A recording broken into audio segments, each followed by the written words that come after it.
창세기 1장은 태초에 온 세상이 혼돈하고 공허하고 흑암으로 뒤덮여 있었음을 전해주고 있습니다.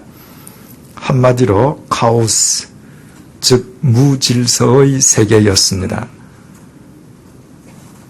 그 카오스의 세상 속에서 하나님께서 가장 먼저 하신 것은 빛이 있으라 명령하심에 빛이 있게 하신 것이었습니다.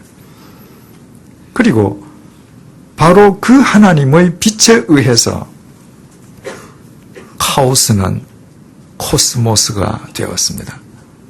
코스모스는 하나님께서 창조하신 피조 세계, 다시 말해서 온 우주 만물을 일컫는 단어이지만 동시에 질서라는 의미를 갖고 있습니다.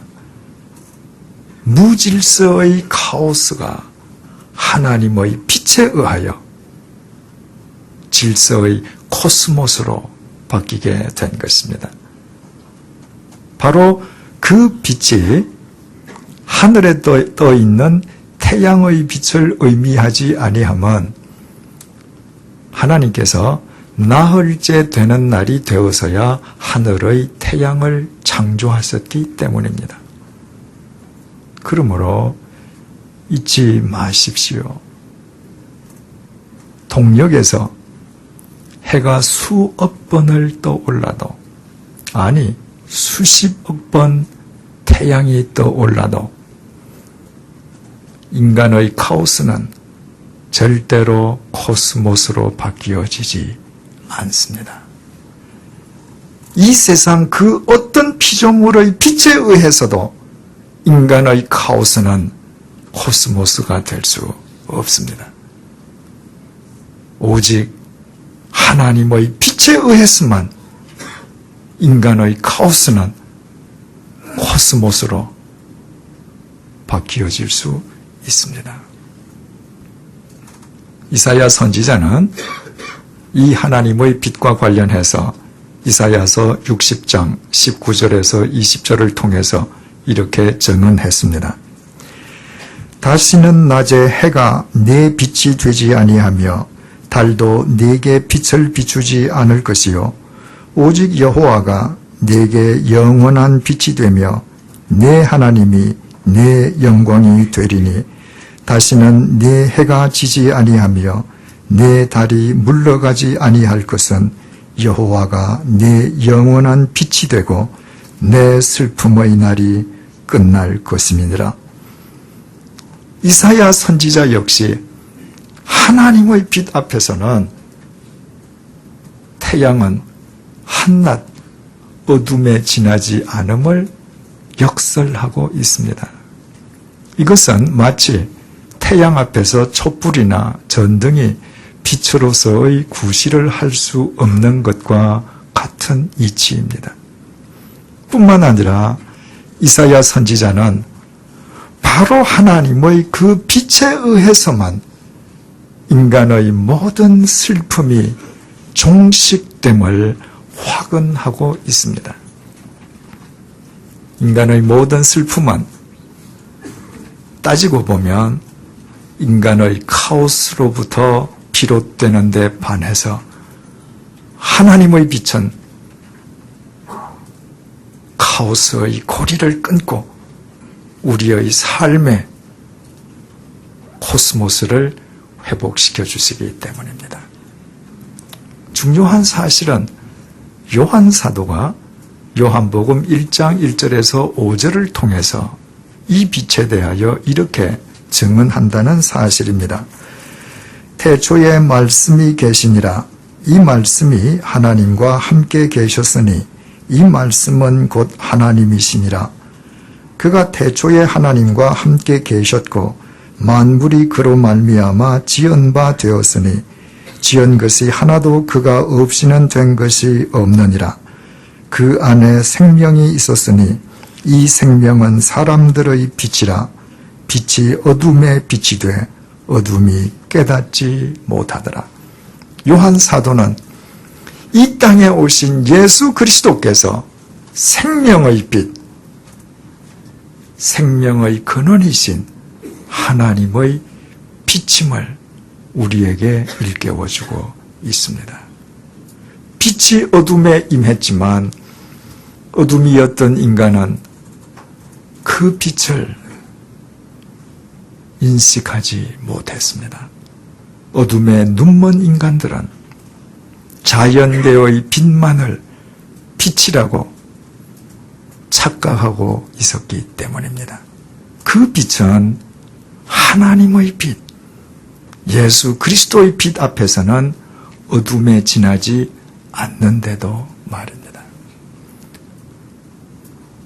그러므로 우리가 하나님을 믿는다라고 하면서도 이 하나님의 빛, 예수 그리스도의 빛 속에 거하지 않을 경우에 우리는 우리 자신도 모르는 사이에 어둠의 자식, 카오스의 노예로 살아갈 수밖에 없습니다.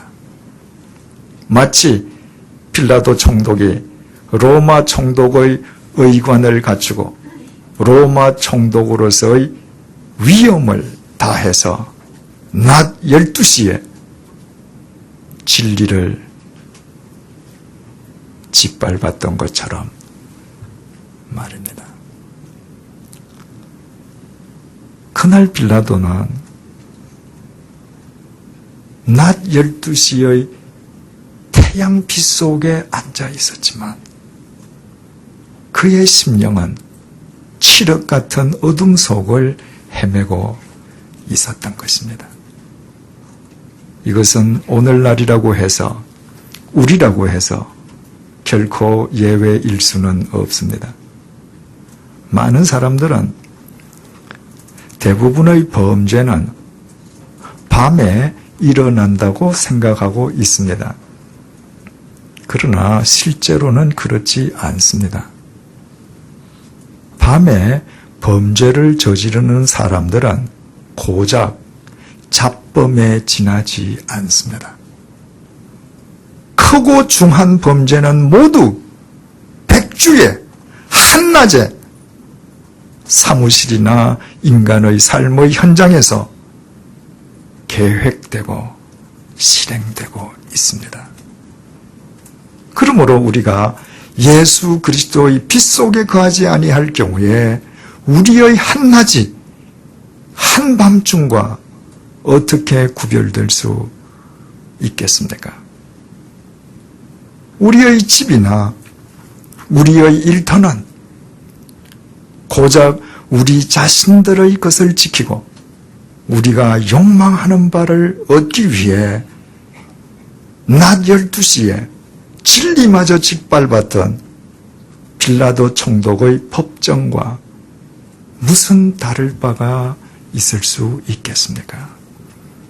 그러고서야 우리가 어떻게 예배 때마다 본디오 빌라도에게 고난을 받으사 십자가에 못 박혀 죽으시고 라는 사도신경으로 우리의 신앙을 고백할 수 있겠습니까?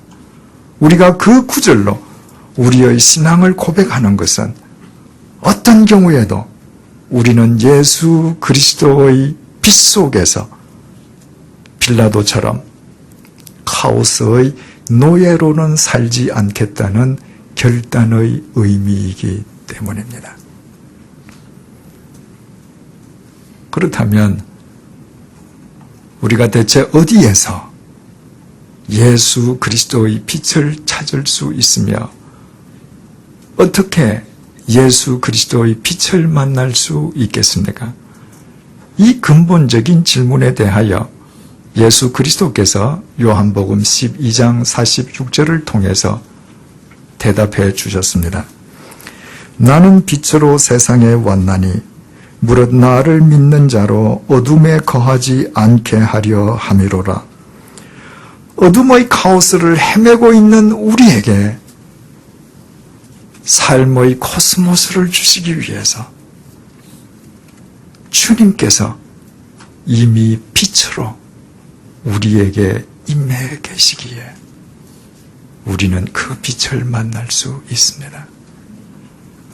다마스쿠스로 가던 사울에게 주님께서 빛으로 임해 주셨기에 사울이 그 빛을 만날 수 있었던 것과 같습니다.